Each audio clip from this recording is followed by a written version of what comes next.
बिस्मिल्लाहिर्रहमानिर्रहीम। Welcome to my YouTube channel. आज जो टॉपिक हम लर्न करेंगे that is production planning and control. इस टॉपिक को हमने दो पार्ट्स में डिवाइड किया है। आज की वीडियो पार्ट 1 है। इसमें हम जानेंगे कि प्रोडक्शन प्लानिंग एंड कंट्रोल का मतलब क्या होता है, इसके क्या ऑब्जेक्टिव्स हैं और साथ साथ हम प्रोडक्शन प्लानिंग एंड कंट्रोल की इंपॉर्टेंस को भी समझेंगे। पार्ट 2 की वीडियो में हम प्रोडक्शन प्लानिंग एंड कंट्रोल के फंक्शंस को समझेंगे। वीडियो को शुरू करने से पहले मैं आपसे गुजारिश करूंगा, अगर आप हमारे चैनल पर नए हैं तो please do subscribe our channel and don't forget to press the bell icon ताकि आप हमारी हर आने वाली नई वीडियो को देख सकें। तो आइए अब हम सीखते हैं प्रोडक्शन प्लानिंग एंड कंट्रोल के बारे में। प्रोडक्शन प्लानिंग एंड कंट्रोल के कॉन्सेप्ट को डिस्कस करने से पहले हम जानेंगे कि प्रोडक्शन का मतलब क्या होता है। Production refers to the process of converting inputs, maybe raw material और एनीथिंग, इनटू एन आउटपुट। मतलब कि प्रोडक्शन से मुराद ऐसा प्रोसेस है जिसमें इनपुट्स को कन्वर्ट किया जाता है इनटू आउटपुट। और याद रखिए, इनपुट कुछ भी हो सकते हैं। वो रॉ मटेरियल भी हो सकता है, वो कोई सेमी फिनिश्ड आइटम भी हो सकती है, या किसी भी किस्म के कोई भी इनपुट हो सकते हैं। तो इनपुट्स को आउटपुट में ट्रांसफॉर्म करना प्रोडक्शन कहलाता है। अब हम डिस्कस करते हैं प्रोडक्शन प्लानिंग एंड कंट्रोल का मतलब क्या होता है। अगर आप इसके नाम पर गौर करें तो इसको दो हिस्सों में ब्रेक किया जा सकता है। पहला है प्रोडक्शन प्लानिंग और दूसरा है प्रोडक्शन कंट्रोल। तो मैं सबसे पहले बात करता हूं प्रोडक्शन प्लानिंग की। Production planning elaborates what is to be produced, how much to be produced, when it is to be produced, which sequence is to be adopted. मतलब कि ऑर्गेनाइजेशन ने क्या प्रोड्यूस करना है, कितना प्रोड्यूस करना है, कब प्रोड्यूस करना है और किस तरतीब के साथ प्रोड्यूस करना है। इन तमाम सवालों के बारे में सोच विचार करना और इनके हवाले से प्लानिंग तैयार करना प्रोडक्शन प्लानिंग कहलाता है। अब यहां पर सीक्वेंस का लफ्ज जो इस्तेमाल हुआ है उससे मुराद यह है कि ऑर्गेनाइजेशन में जो भी प्रोडक्ट बन रही है उसको बनाने का जो भी तरीकाकार है वो एक खास तरतीब के साथ होगा, जो रॉ मटेरियल के ऊपर प्रोसेसिंग स्टार्ट होने से लेकर फिनिश प्रोडक्ट बनने पर मुकम्मल होता है। इस बात का मतलब यह है कि प्रोडक्ट को बनाने के अमल में जो जो स्टेप्स इन्वॉल्व होते हैं उनमें पहला क्या होगा, दूसरा क्या होगा, तीसरा क्या होगा, इसको सीक्वेंस ऑफ प्रोडक्शन कहते हैं। तो फाइनली प्रोडक्शन प्लानिंग का मतलब यह है कि ऑर्गेनाइजेशन का किसी भी प्रोडक्ट को प्रोड्यूस करने के लिए प्लानिंग करना, जिसमें वो ये तय करे कि कौन सी प्रोडक्ट बनानी है, कितनी मिकदार में बनानी है, कब बनानी है, बनाने का तरीकेकार क्या होगा। इसी तरह से प्रोडक्ट को बनाने के लिए कौन कौन से इनपुट्स कितनी तादाद में रिक्वायर्ड है, उनके ऊपर क्या प्रोसेसिंग होगी, प्रोडक्ट को प्रोड्यूस करने के लिए उसको किन किन मराहिल से गुजरना पड़ेगा, कौन कौन से वर्क स्टेशन से गुजरेगी, किस वर्क स्टेशन पर कितना वक्त लगेगा।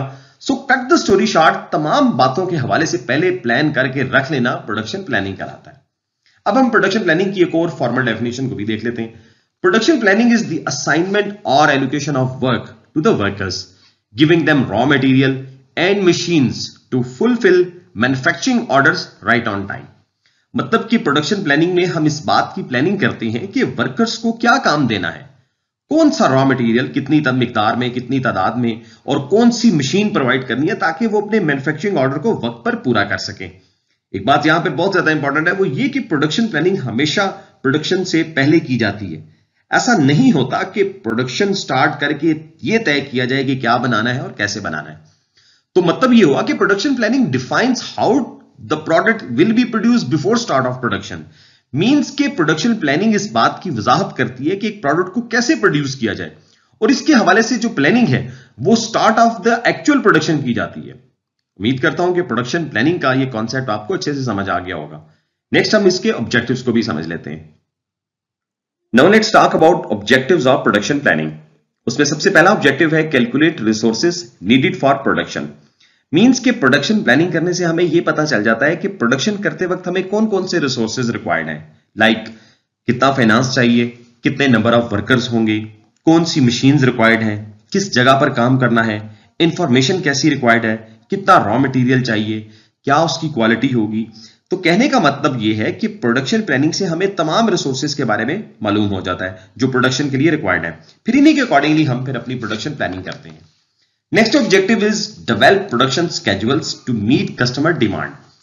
देखिए, प्रोडक्शन प्लानिंग के जरिए हम अपनी प्रोडक्शन का स्केड्यूल भी तय कर लेते हैं और इससे हमें यह मालूम हो जाता है कि हमारी प्रोडक्शन का टाइम फ्रेम क्या होगा, कि हम प्रोडक्ट जो है वो कितनी देर में बना लेते हैं और फिर इसी के अकॉर्डिंगली हम कस्टमर की डिमांड को पूरा करते हैं। Next objective is coordinate with different departments to contribute their efforts for smooth production. एक बात याद रखिए, प्रोडक्शन सिर्फ एक डिपार्टमेंट का काम नहीं है, बल्कि प्रोडक्शन ऑर्गेनाइजेशन में मौजूद तमाम डिपार्टमेंट्स की आपस में कोऑर्डिनेशन से होती है।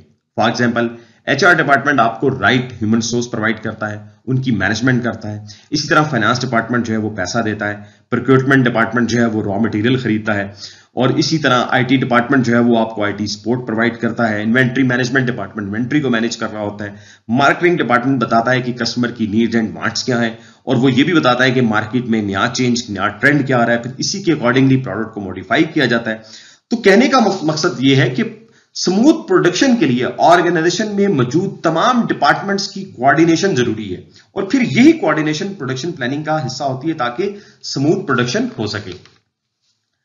अगला ऑब्जेक्टिव जो है वो बहुत ज्यादा इंपॉर्टेंट है, that is acquire right input at right time and of right quality. देखिए, प्रोडक्शन प्लानिंग के जरिए हम ये मालूम कर लेते हैं कि कौन सा इनपुट हमें किस वक्त पर राइट क्वालिटी में रिक्वायर्ड है। अगर आप क्वालिटी पर कंप्रोमाइज करेंगे तो अल्टीमेटली आपकी आउटपुट भी वैसी होगी। जिस तरह एक बड़ा कॉमन सा प्रोवर्ब है कि गार्बेज इन गार्बेज आउट। अगर आप लो क्वालिटी का इनपुट यूज करेंगे तो अल्टीमेटली आपकी आउटपुट भी जो है वो लो क्वालिटी की होगी। Next objective is put maximum efforts to achieve product targets. देखिए, प्रोडक्शन प्लानिंग में आप अपनी मैक्सिमम एफर्ट्स की यूटिलाइजेशन को तय करते हैं ताकि प्रोडक्शन टारगेट्स को मीट किया जाए। याद रखिए, ऑर्गेनाइजेशन के पास हमेशा लिमिटेड रिसोर्सेज होते हैं, और ऑर्गेनाइजेशंस की यह ख्वाहिश होती है कि वो अपने तमाम रिसोर्सेज, चाहे वो स्किल्ड लेबर है, कैपिटल है या टेक्नोलॉजी है, उनका मैक्सिमम यूटिलाइज करे, उनकी एफिशिएंट यूटिलाइजेशन की जाए। लेकिन ये एफिशिएंट यूटिलाइजेशन तब पॉसिबल है जब ऑर्गेनाइजेशन तमाम रिसोर्सेज के हवाले से प्रॉपर प्लानिंग करेगी, यानी कि किस वर्कर को कौन सा काम देना है, रॉ मटेरियल को कैसे यूटिलाइज करना है, कैपिटल को कैसे कंज्यूम करना है, टेक्नोलॉजी का यूज कैसे होगा। अगर इन सब बातों की पहले से प्लानिंग कर ली जाए तो इसका सबसे बड़ा फायदा यह होगा कि आपके रिसोर्सेज का वेस्ट नहीं होगा, और अल्टीमेटली आप अपने प्रोडक्शन टारगेट्स को अचीव कर लेंगे। अब हम बात करते हैं प्रोडक्शन कंट्रोल की। प्रोडक्शन कंट्रोल हमेशा प्रोडक्शन प्लानिंग के बाद होती है, क्योंकि देखिए, प्रोडक्शन प्लानिंग में ऑर्गेनाइजेशन अपना प्रोडक्शन प्लान तैयार करती है कि कौन सी प्रोडक्ट बनानी है, कितनी मिकदार में बनानी है, कब बनानी है, कैसे बनानी है, क्या क्या इनपुट्स रिक्वायर्ड है, और फिर इसी तरह सीक्वेंस ऑफ प्रोडक्शन क्या होगा। तो ये सारी बातें प्रोडक्शन प्लानिंग में तय कर लेते हैं। अब अगला मरहला जो आता है वो ये कि जब एक्चुअल में प्रोडक्शन स्टार्ट होती है तो इस बात को इंश्योर करना कि जो प्रोडक्शन प्लान पहले से तैयार किया हुआ है तो फिर उसी के अकॉर्डिंगली सब काम होने चाहिए। फिर तमाम एक्टिविटीज को जो है वो मॉनिटर करना और ये इंश्योर करना कि प्रोडक्शन की तमाम एक्टिविटीज अकॉर्डिंग टू प्लान हो। इस सारे अमल को प्रोडक्शन कंट्रोल कहते हैं।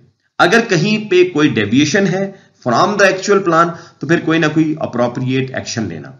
अब इसकी फॉर्मल डेफिनेशन को भी देख लेते हैं कि production control refers to the application of control techniques to get optimum performance from production system in order to achieve production targets set in production planning।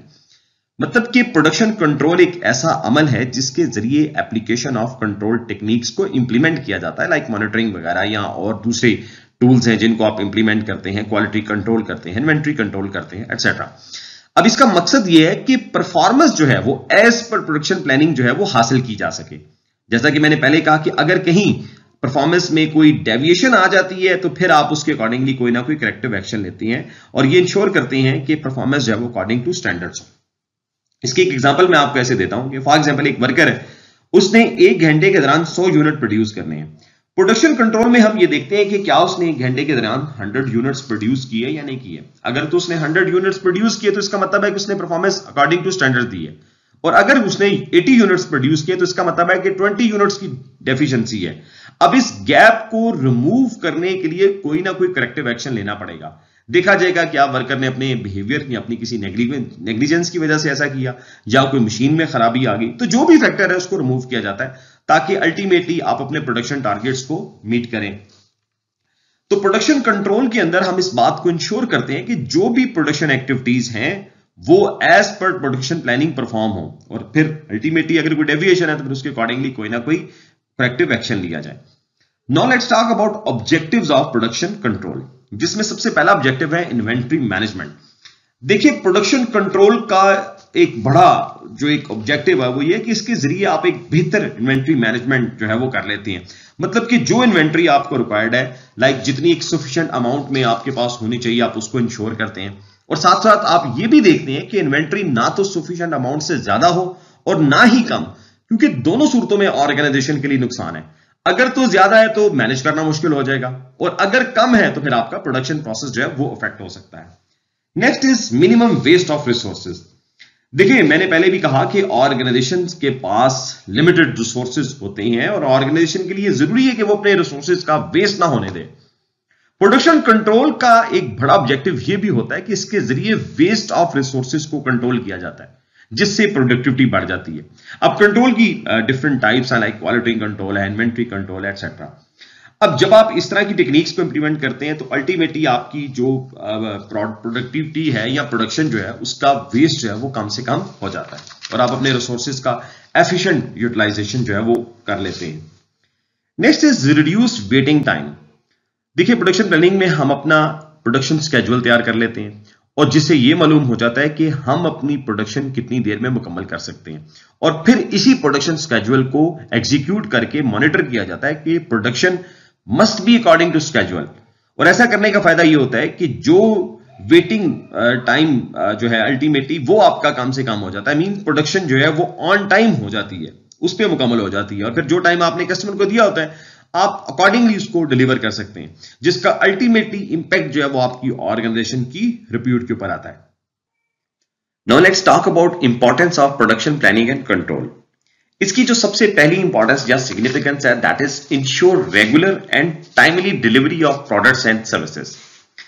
देखिए, प्रोडक्शन प्लानिंग एंड कंट्रोल इस बात को इंश्योर करता है कि organisation वक्त पर product या सर्विस की डिलीवरी देती है। और ये कैसे पॉसिबल है?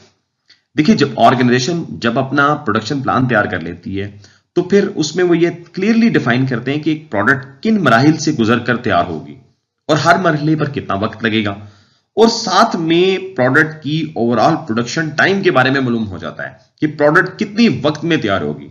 और फिर प्रोडक्शन कंट्रोल के जरिए आप प्रोडक्शन की तमाम एक्टिविटीज को कंट्रोल करते हैं और इंश्योर करते हैं कि तमाम activities as per given schedule तैयार हों। और जब ऐसा होता है तो अल्टीमेटली आपकी प्रोडक्ट की डिलीवरी ऑन टाइम कस्टमर को होती है, जिससे ऑर्गेनाइजेशन की जो कमिटमेंट है वो फुलफिल हो जाती है। Next importance is helps get adequate quantity of raw material and communication or negotiation with suppliers। मतलब कि प्रोडक्शन प्लानिंग एंड कंट्रोल में हमें यह मालूम हो जाता है कि कौन सा रॉ मटेरियल कितनी मिकदार में दरकार है और क्या वो डेली बेसिस पर रिक्वायर्ड है या इसी तरह या मंथली बेसिस पर उसकी क्या रिक्वायरमेंट है। फिर इसी के अकॉर्डिंगली जो सफिशिएंट अमाउंट ऑफ इन्वेंट्री है या रॉ मटेरियल या इनपुट जो ऑर्गेनाइजेशन ने अपने पास रखना होता है, जितनी मिकदार में आपको रिक्वायर्ड है, उसी हिसाब से फिर आप अपने जो है सप्लायर से डिमांड करते हैं या फिर निगोशिएट करते हैं। Next is helps to effectively manage inventory and make best investment decisions. देखिए, प्रोडक्शन प्लानिंग एंड कंट्रोल के जरिए ऑर्गेनाइजेशन अपनी इन्वेंट्री को भी मैनेज करती है। आपको पता चल जाता है कि कितनी मिकदार में इन्वेंट्री जो है वो रिक्वायर्ड है, कितना इस्तेमाल हो रहा है, कितना मजीद रिक्वायर्ड है। क्योंकि जब आप प्रोडक्शन प्लानिंग करते हैं आपको यह मालूम हो जाता है कि कौन सा मटेरियल कितनी मिकदार में रिक्वायर्ड है और उसकी कब कब जरूरत पेश आएगी। इसके जरिए आप अपने बेस्ट इन्वेस्टमेंट डिसीजन ले सकते हैं। लाइक अगर किसी इन्वेंट्री की नियर फ्यूचर में ज्यादा जरूरत है तो आप उसका स्टॉक खरीद कर रख सकते हैं, या कोई ऐसा मटेरियल जो सप्लायर के पास तादाद में कम है और आपको पता है कि वो उसकी कम सप्लाई आपके पास आ रही है, तो आप उसको अपने पास स्टॉक रख सकते हैं। या फिर कोई ऐसा मटेरियल जिसकी जरूरत कम है, आप उसका स्टॉक नहीं रखते। तो प्रोडक्शन प्लानिंग एंड कंट्रोल के जरिए ऑर्गेनाइजेशन जो है वो अपने बेस्ट इन्वेस्टमेंट डिसीजन ले सकती है। Next is reduce production cost, which ultimately increase efficiency of organization। Production planning and control का बड़ा फायदा यह भी है कि इसके जरिए ऑर्गेनाइजेशन की प्रोडक्शन कॉस्ट कंट्रोल में रहती है या कम हो जाती है। वो कैसे? देखिए, जब आपने ये तय कर लिया कि कौन सी प्रोडक्ट कितनी मिकदार में बनानी है, उसको बनाने के लिए इनपुट्स कितनी मिकदार में चाहिए, प्रोडक्शन टाइम डिसाइड कर लेते हैं, और जब आप ये सारी बातें कैलकुलेट कर लेते हैं फिर उसी के अकॉर्डिंगली प्रोडक्शन देते हैं, और इससे प्रोडक्शन में जो क्या इंपैक्ट आता है, वेस्ट कम से कम हो जाता है। और because of reducing the waste फिर आप एक और काम जो करते हैं, प्रोडक्शन कंट्रोल करते हैं। प्रोडक्शन कंट्रोल से आपकी प्रोडक्शन कॉस्ट जो है वो कम हो जाती है, जिसका अल्टीमेटली फायदा ऑर्गेनाइजेशन को होता है और उसकी एफिशिएंसी बढ़ जाती है, उसकी प्रोडक्टिविटी इंक्रीज हो जाती है। So this is all about production planning and control. मैं उम्मीद करता हूं कि आज आपने प्रोडक्शन प्लानिंग एंड कंट्रोल के बेसिक कॉन्सेप्ट्स को अच्छे से समझ लिया होगा। वीडियो अच्छी लगी हो तो हमारे चैनल को जरूर सब्सक्राइब कीजिएगा, लाइक कीजिएगा, शेयर कीजिएगा। अपना बहुत ज्यादा ख्याल रखें। Stay blessed.